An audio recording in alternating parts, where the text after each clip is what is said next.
c'est une héroïne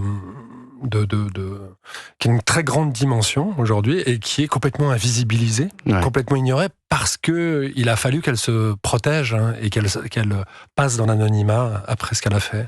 Alors on va raconter en quelques mots son histoire, même si tous les détails évidemment sont dans cette série en 4 épisodes. Il faut expliquer que Sonia, elle hébergeait chez elle une jeune femme abandonnée, Asna, qui juste après les attentats du 13 novembre lui demande de l'aide pour aller chercher son cousin sous un pont.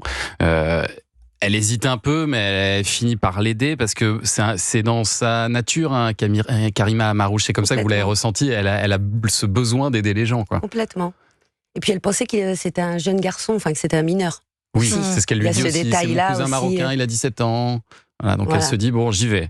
Et donc, elles vont aller chercher ce cousin, et Sonia va réaliser, en fait, face à lui, que c'est l'un des terroristes, Abdelhamid Abaoud, et il assume d'ailleurs fièrement devant elle d'être l'un des auteurs des attentats, hein, David André. Oui, c'est pas n'importe quel terroriste en plus. Oui.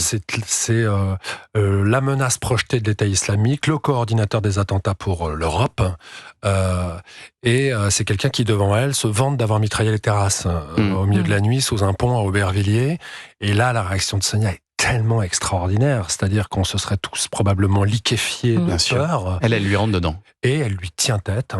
Elle lui rentre dedans, elle lui parle comme si c'était un petit con. Elle lui dit, mais c'est toi le couffard, hein. c'est toi qui vas aller en enfer. Comment t'as pu faire ça?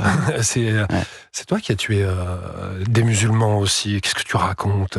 Donc on est face à quelque chose qui est sidérant d'un point de vue de la conviction, de l'humanité et du courage. Du courage, parce qu'il était armé en plus. Il était armé, et puis très vite elle va se rendre compte qu'il faudra peut-être qu'elle se calme parce qu'il commence à devenir menaçant.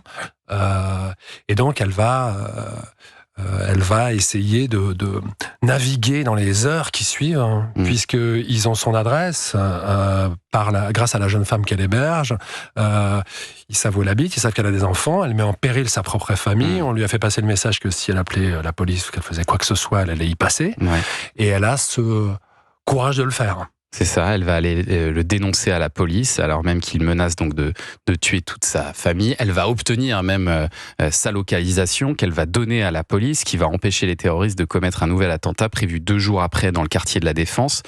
Son rôle, il a été absolument déterminant pour aider la police. C'est presque plus que déterminant. Essentiel. Essentiel. Elle a fait une très grande partie du boulot. Est-ce que vous connaissiez son histoire, vous, Karima, avant de l'incarner comme ça? Alors honnêtement, je connaissais l'histoire, mais dans les grandes lignes. Ouais. Je connaissais pas l'histoire avec autant de détails, etc. Et c'est au moment justement où j'ai pris connaissance de cette histoire incroyable, de ce courage immense, que je me suis dit, il faut absolument mettre en lumière l'histoire de Sonia.